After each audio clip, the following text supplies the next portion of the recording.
الحمد لله رب العالمين والصلاة والسلام على خاتم الأنبياء والمرسلين وعلى آله وأصحابه أجمعين ومن تبعهم بإحسان إلى يوم الدين.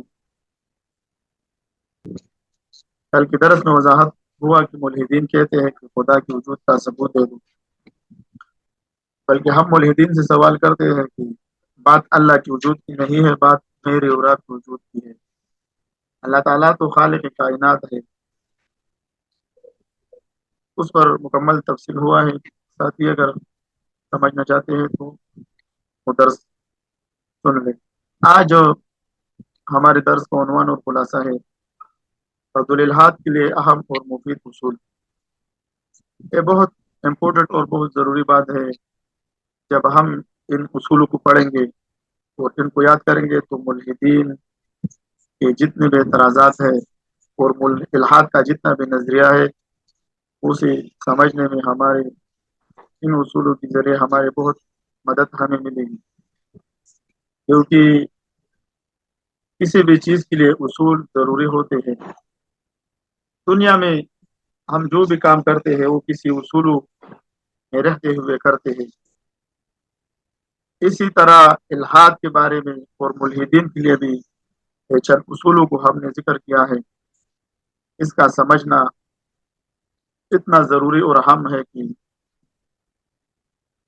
جو شخص اس موضوع پر عبور حاصل کرنا چاہتا ہے اور وہ کہنا چاہتا ہے کہ یار میں ملحدین کے خلاف اسلام کے لیے کچھ کرنا چاہتا ہوں، تو ان کے لیے اصول بہت مفید ہیں۔ پہلے نمبر پر ہم نے جو اصل بیان کیا ہے وہ یہ ہے کہ کسی چیز کا سمجھ عقل میں نہ آنا اس بات کی دلیل نہیں ہے کہ وہ چیز باطل ہے۔ مولانا صاحب، میں آپ سے درخواست کرتا ہوں کہ آپ عبارت پڑھ لیں، میں جی، وضاحت کروں۔ بسم اللہ الرحمن الرحیم۔ اصل کسی چیز کا سمجھ عقل میں نہ آنا اس بات کی دلیل نہیں کہ وہ چیز باطل ہوگا۔ وضاحت یعنی ایک بات جو تمہارے سمجھ میں نہ آتی ہو تو یہ اس بات کی دلیل نہیں کہ یہ باطل ہے۔ مثال کے طور پر زمین 23.5 زاویہ پر جھکی ہوئی ہے۔ جو لوگ سائنس سے واقف نہیں ہوں گے، اگر وہ اس بات سے انکار کریں گے تو ان کا انکار کرنا بغیر دلیل کے ہے۔ اس کے عقل میں نہ آنا یہ اس بات کی دلیل نہیں کہ یہ باطل ہے۔ ہاں بس اب یہاں تھوڑا سا آپ صبر کریں انشاء اللہ تعالیٰ میں کسی چیز کا ٹھیک ہے۔ سمجھ عقل میں نہ آنا اس بات کی دلیل نہیں ہے کہ وہ چیز باطل ہوگا۔ سائنس کے بہت سے مقدمات اور نظریات ایسے ہیں کہ ہمارے عقل میں نہیں آتے۔ صرف ہم نے ایک مثال بیان کی کہ زمین 23.5 زاویہ پر جھکی ہوئی ہے۔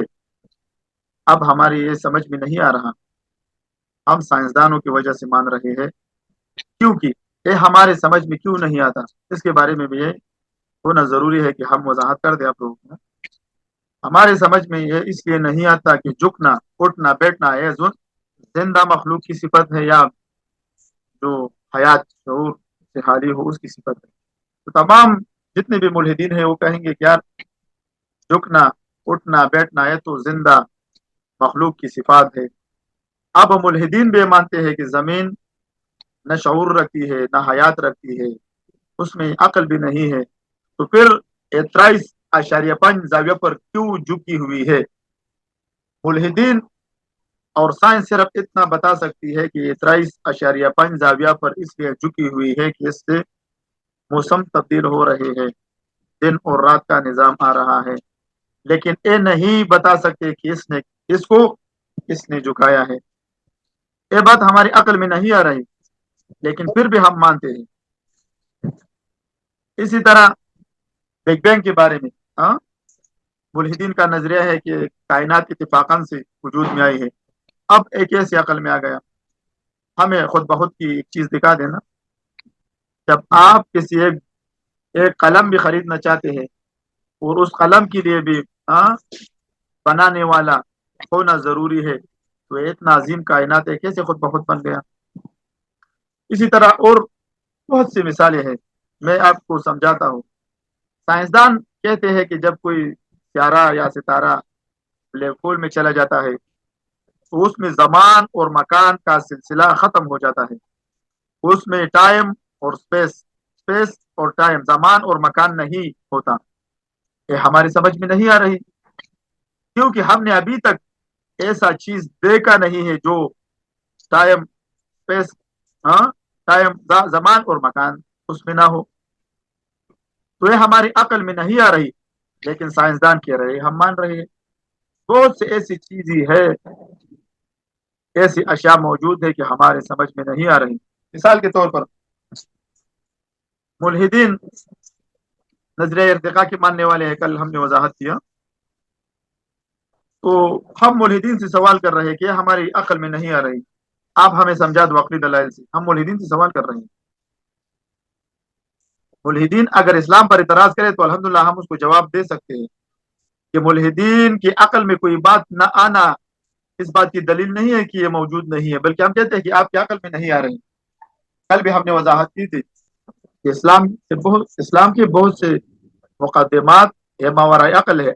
अकल में क्यों नहीं आती? अकल में इसलिए नहीं आती कि हमने अकल के तजुर्बा में नहीं लाए हैं, इसलिए नहीं आए। जब हम मुल्हिदीन से सवाल करते हैं, सवालात करते हैं, तो इसका मुल्हिदीन के पास कोई भी जवाब नहीं है। मिसाल के तौर पर हमारी अकल में नहीं आ रही, इंसान की पैदाइश के लिए मर्द और औरत दोनों का नुत्फा जरूरी है। साइंसदान कहते हैं कि मर्द के नुत्फे में एक्स वाई क्रोमोसोम स्पर्म होते हैं और औरत में एक्स एक्स होता है। जब पहला इंसान बन रहा था इर्तिका की वजह से, ये तो बगैर मिलाप के बन गया ना, ये हमारी अकल में नहीं आ रही। मुल्हिदीन हमें समझा दे कि यार ये पहला इंसान कैसे बन गया। जब पहला इंसान बन गया और इस दुनिया से चला गया, उसकी कब्र कहाँ है? जब पहला इंसान बन गया, उसने पहली किस जबान में गुफ्तगू की, उसके बारे में मुल्हिदीन हमें समझा दे। जब पहला इंसान इर्तिका की वजह से बन गया, दुनिया में हजारों अक़वाम मौजूद है, उसका ताल्लुक किस कौम से है? हमें तो अल्लाह रब्बुल इज्जत ने वजाहत की है, या अय्युहन नासु इन्ना खलकनाकुम मिन ज़करिन व उन्सा वजअलनाकुम शुऊबन व क़बाइल लितआरफू इन्ना अक्रमकुम इंदल्लाहि अत्क़ाकुम। हमें तो वजाहत हो चुकी है कि अल्लाह रब्बुल इज्जत कुरान करीम में फरमा रहा है कि हमने तुम्हें कबाइल में तकसीम किया है, अक़वाम में तकसीम किया है, हमने तुमको मर्द और औरत से पैदा किया है।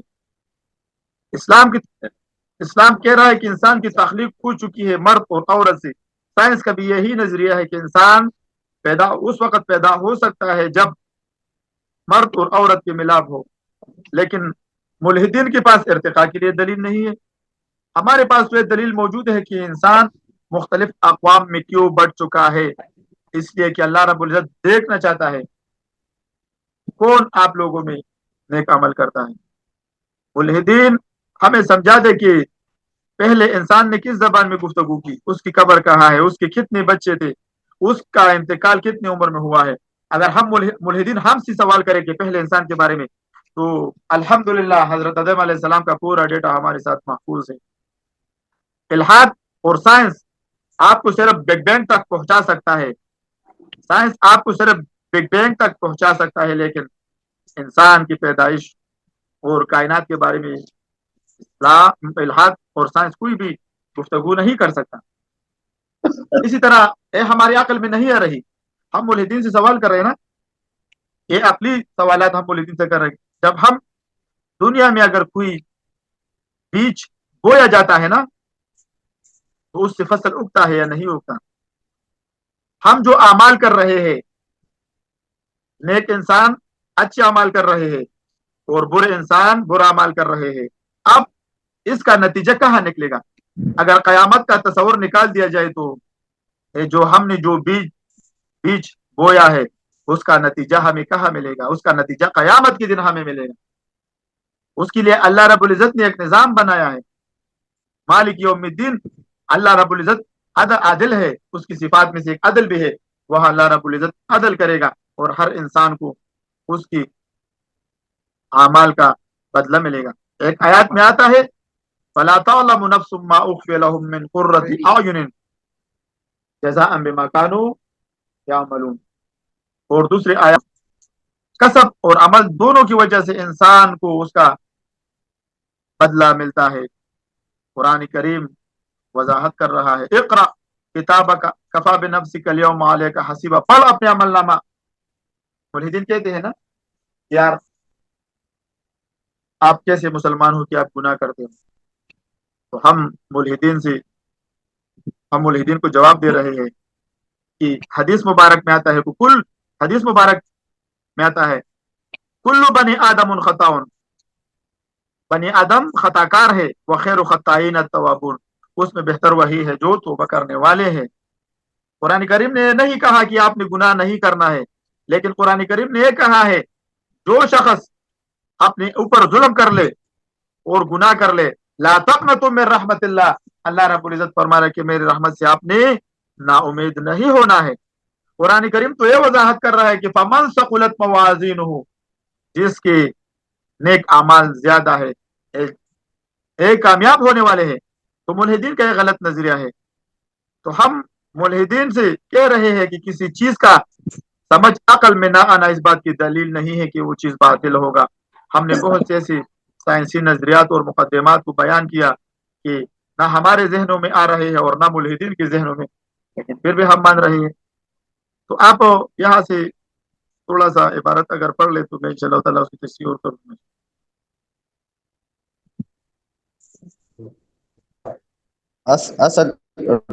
असल जो बात अकल मुमकिन हो और सही नकली दलील के साथ साबित हो जाए, इस बात को मानना अकल के खिलाफ नहीं बल्कि उस बात को मानना लाजिम है।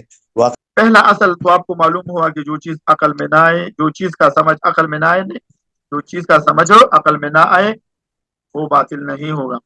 दूसरा असल जो है, जो बात अकलन मुमकिन हो और सही नकली दलील के साथ साबित हो जाए, इस बात को मानना अकल के खिलाफ नहीं है बल्कि इस बात को मानना लाजिम है। हम मुल्हिदीन से सवाल करते हैं कि अल्लाह का वजूद अकलन मुमकिन है या नहीं है। बिल्कुल अल्लाह का वजूद अकलन मुमकिन है, उसके बारे में हमारे पास अकली और नकली दलाइल मौजूद है। ये तमाम कायनात को किसने पैदा किया? कहते हैं कि यार खुद बहुत बन गया। हम कहते हैं कि खुद बखुद नहीं हो सकता। हिच चीजें खुद बहुत चीजें नशुद, हिच आहिन खंजरी तेरे नशुद, हिच अलवाई नशुद उस्ताजकार, ता गुलामी शम, ता गुलामी शक्र रेजे नशुद, मौलवी नशुद हरगिज मौलाई रूम, ता गुलामी शम्स तबरेज, ता गुलामी शम्स तबरेज नशुद। हिच चीज खुद बहुत नहीं हो सकता। इसकी मिसाल ऐसी है, अगर आप किसी दुकान में चले जाओ कपड़ा खरीदने के लिए या कोई और चीज खरीदना चाहते हो या एक जूता खरीदना चाहते हो और आप एक मुल्हिद से एक मजाक में कर कहे कि यार ये कपड़ा भी, इसका जो मटेरियल है ये खुद ब खुद बन गया और फिर इसमें ये कलर भी खुद ब खुद आ गया, अब ये खुद ब खुद मेरी दुकान में भी पहुंच चुका है और अब खुद ब खुद मेरे सामने हाजिर भी हुआ है और अब आप ये ले लो। तो वो मुल्हिद हंसेगा कि यार ये कैसे हो सकता है कि एक कपड़ा, एक जूता, एक मोबाइल खुद ब खुद नहीं बन सकता, तो एक कायनात कैसे खुद ब खुद बन सकता है? हम मुल्हिदीन से सवाल कर रहे हैं ना कि इंसान के लिए पैदा होने के बाद उसकी तालीम और तरबियत के लिए माँ बाप, अल्लाह रब्बुल इज्जत ने उसके जरिए इसकी परवरिश की, तालीम और तरबियत की। जब इंसान थोड़ा सा बड़ा हुआ उसके लिए और तालीम की जरूरत है, उसके लिए सिरात मुस्तकीम की जरूरत है, उसके लिए अपने नफे और नुकसान को पहचानने की जरूरत है। तो अल्लाह रब्बुल इज्जत ने अंबिया किराम को भेजे हैं। तो इस्लाम एक मुकम्मल दीन है। तो हम जो उसूल बता रहे हैं कि दूसरा असल यह है कि जो बात अकलन मुमकिन हो और सही नकली दलील के साथ साबित हो जाए। सही नकली दलील से क्या मुराद है? सही नकली दलील से यह मुराद है कि एक सच्चा आदमी आपसे कहे कि यार एक्सीडेंट हुआ है, तारीख हमें बता रही है कि चंगेज खान गुजर चुका है, तारीख हमें बता रही है कि जंग अजीम अव्वल और दोम हुआ है, तारीख हमें बता रही है कि सिकंदर आजम गुजरा है। ये सही नकली दलाइल से साबित हो चुके हैं। अब इनसे इनकार करना है खिलाफ अकल है और इसको मानना जरूरी है। हमारे पास हमारे जितने भी दलाइल है, एक भी हमारा एक भी दावा खिलाफ अकल नहीं है बल्कि अकलन मुमकिन है और उसके बारे में हमारे पास नकली दलाइल मौजूद है। अल्हम्दुलिल्लाह हमारे पास अकली और नकली दोनों दलाइल मौजूद है। नकली दलाइल और अकली दलाइल, नकली दलाइल तो कुरान और हदीस है और अकली दलाइल में अल्लाह रब्बुल इज्जत ने इन कायनात, तमाम कायनात अल्लाह की वजूद की गवाही दे रही है।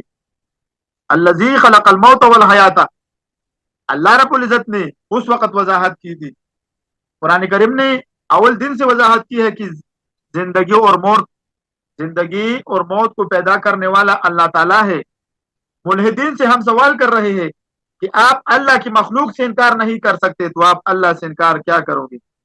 ملحدین کہتے ہیں کہ ہم نے کہا اللہ کی مخلوق سے انکار نہیں کیا ہے، ہم کہتے ہیں کہ موت سے۔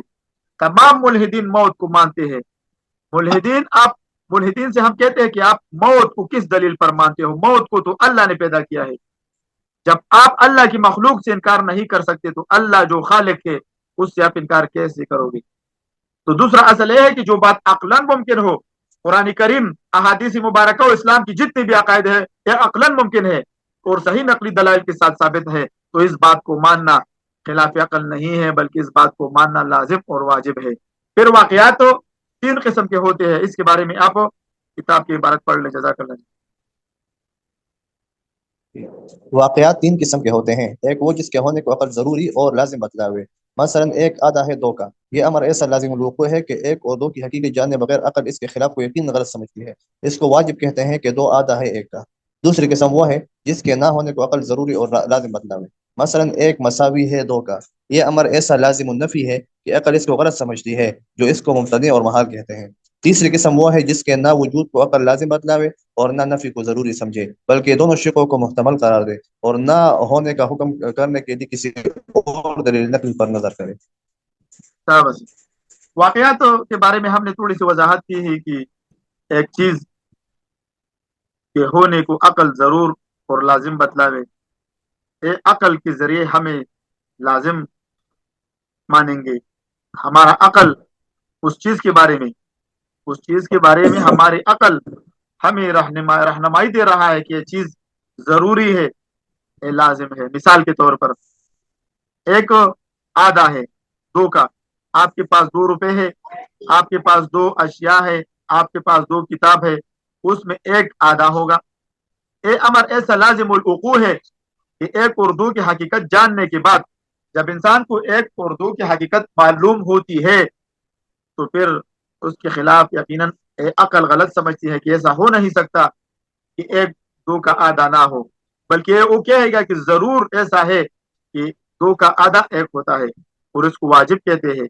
اسی طرح دوسرے نمبر پر وہ ہے جس کے نہ ہونے کو عقل ضروری اور لازم بتلاوے، مثال 1 مساوی ہے 2 کا، اب یہ خلاف عقل ہے، یہ امر خلاف عقل ہوگا کہ اگر کوئی شخص کہے کہ یار 1 2 کا مساوی ہے، یہ ہو نہیں سکتا۔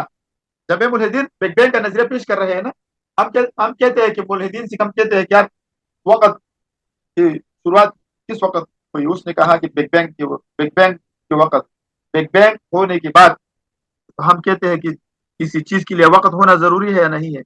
اب ہم یہاں سبق پڑھ رہے ہیں نا، اگر وقت نہ ہوتا تو ہم موجود ہوتے، اگر وقت نہ ہوتا تو ہم یہ درس پڑھ سکتے۔ تو ملحدین کہتے ہیں کہ وقت کی شروعات بگ بینگ کی وجہ سے ہو چکی، ہم کہتے ہیں کہ یہ خلاف عقل ہے۔ آپ کا نظریہ بگ بینگ وقت کے بارے میں خلاف عقل کیوں ہے؟ کسی چیز کے ہونے کے لیے وقت ہونا درکار ہوتا ہے۔ دوسرے نمبر پر اس وقت ٹائم بھی نہیں تھا اور اسی طرح اسپیس بھی نہیں تھا، مکان بھی نہیں تھا، تو کسی چیز کے ہونے کے لیے مکان بھی ہونا ضروری ہے۔ ایسا ہو نہیں سکتا کہ نہ مکان ہو اور نہ زمان ہو اور ایک چیز وجود میں آ جائے، ایسا ہو نہیں سکتا۔ تو اس کے بارے میں ہم نے وضاحت کی۔ تیسرے نمبر پر وہ ہے جس کا نہ وجود عقل لازم بتلائے اور نہ نفی ضرور سمجھے، بلکہ دونوں شقوں میں احتمال موجود رہتا ہے اور کسی دلیل نقلی پر نظر کرنا پڑے گا۔ جسی طرح اسلام کے بہت سے عقائد ماورائے عقل ہے، اسلام میں ہم غیب پر ایمان رکھتے ہیں اور ملحدین سائنس کی نظریات پر غیب میں ایمان رکھتے ہیں۔ اس میں ہمارے اور ملحدین میں کچھ بھی فرق نہیں ہے، کیونکہ ملحدین جتنے بھی نظریات مانتے ہیں نا کہ زمین 2 قسم کی گردش کر رہی ہے، ایک اس ملحد نے ناپا ہے، اس ملحد نے دیکھا ہے۔ سورج ہم سے 15 کروڑ کلومیٹر دور ہے، ایک اس ملحد نے ناپا ہے۔ چاند ہم سے 3,86,000 کلومیٹر دور ہے، کس ملحد نے ناپا ہے۔ ان سائنسی توجیحات کس ملحد نے جانچے ہے؟ مادہ الیکٹران، پروٹان، نیوٹران کے لیے محتاج ہے، मादे के अज्जा है। अभी तक किस मुल्हिद ने इलेक्ट्रॉन, प्रोटॉन और न्यूट्रॉन को देखा है? कोई भी नहीं। स्टीफन हाकिन खुद कहता है कि इलेक्ट्रॉन इजाद करने वाले ने अभी तक इलेक्ट्रॉन को देखा भी नहीं। अब बहुत सी ऐसी चीजें हैं कि मुल्हिदीन भी नहीं देख सकते और फिर भी वो मुल्हिदीन उसको मानते हैं। तो हम कहते हैं कि बहुत सी ऐसी चीजें हैं कि दलील नकली के साथ साबित होते हैं। इस्लाम के अकायद दलाइल नकली के साथ और अकली के साथ साबित होते हैं। मैंने वजाहत की ना, जब हम किसी बीज को बोते हैं ना, उससे फसल उगता है। हम जो अमाल करते हैं इस कायनात में, इसका फल हमें कहाँ मिलेगा? इसका फल हमें आखिरत में मिलेगा। तो इसके बारे में थोड़ी सी वजाहत हो चुकी। हमने दो असल बयान की।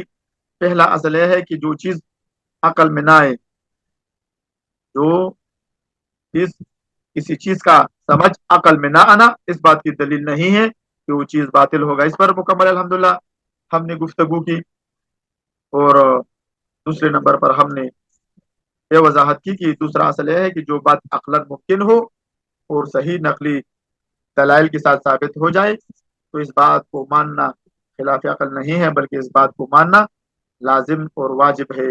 अल्लाह रब्बुल इज़्ज़त मौजूद है। अल्लाह रब्बुल इज़्ज़त ने इस कायनात को बनाया है।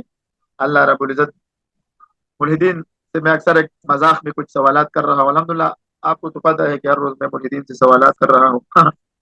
आज भी मैंने मुल्हिदीन से कहा कि यार, अल्लाह के वजूद की सबसे बड़ी निशानी तो टाइटैनिक की जहाज है ना। मेरा रब मौजूद है। 1912 अप्रैल का महीना है और टाइटैनिक जहाज बन गया और उसने ऐलान किया कि कोई है कि इसको तोड़ डाले। मेरे रब ने जवाब दिया कि अल्लाह रब्बुल इज़्ज़त मौजूद है। पहले सफर में अल्लाह रब्बुल इज़्ज़त ने उसे रेजा रेजा कर दिया और अभी भी समंदर के बीच में तह में पड़ा है। तमाम मुल्हिदीन, तमाम साइंसदान, न्यूटन, आइंस्टाइन खबरों से निकलकर इस मलबे को वहां से निकाल लाए। मेरे रब के वजूद पर गवाही टाइटैनिक का जहाज दे रहा है कि अल्लाह रब्बुल इज़्ज़त ने समंदर में गर्क कर दिया है। मुल्हिदीन जोर लगा ले, उसका मलबा समंदर से उठाएगा? नहीं उठा सकता। ये तमाम चीजें अल्लाह के वजूद पर गवाही दे रही है। एक वक्त ऐसा भी था कि फिरऔन ने भी खुदाई की दावा किया था। अना रब्बुकुमुल आला अपने आप को कह रहा था कि मैं सबसे बड़ा रब हूँ। तो अल्लाह रब्बुल इज़्ज़त ने वजाहत की, फल्यौमा नुनज्जीका बिबदनिका, मैं आपको इबरत का निशान बनाऊंगा। तो कैसे इबरत का निशान बन चुका है, उस पर तहकीकात हो चुकी है। डॉक्टर मोरस बुकाई ने उस पर मुकम्मल तहकीक की। उसको उसका जो डेड बॉडी है उसकी तहकीक की। उसमें उस जर्रात, वो जो जिस दरिया में वो गर्क हो चुका था, उसकी जर्रात उसके जिस्म में मिले। फिर जब उसने कुरान करीम का मुताला किया, डॉक्टर मोरस बुकाई ने, तो फिर उस नतीजे पर पहुंचा कि इस्लाम हक दिन है। फिर वो ईमान भी लाया। अल्हम्दुलिल्लाह वो मुसलमान फौत हो चुका है। तो इस्लाम के हकानियत की तमाम कायनात दलील दे रही है कि इस कायनात का मकसद मालूम है और अल्लाह रब्बुल इज़्ज़त ने हमें इसके लिए पैदा किया है। ये हमारी खुशनसीबी है कि हम मुसलमान हैं। वाखिर दावाना अनिल हम्दुलिल्लाहि रब्बिल आलमीन।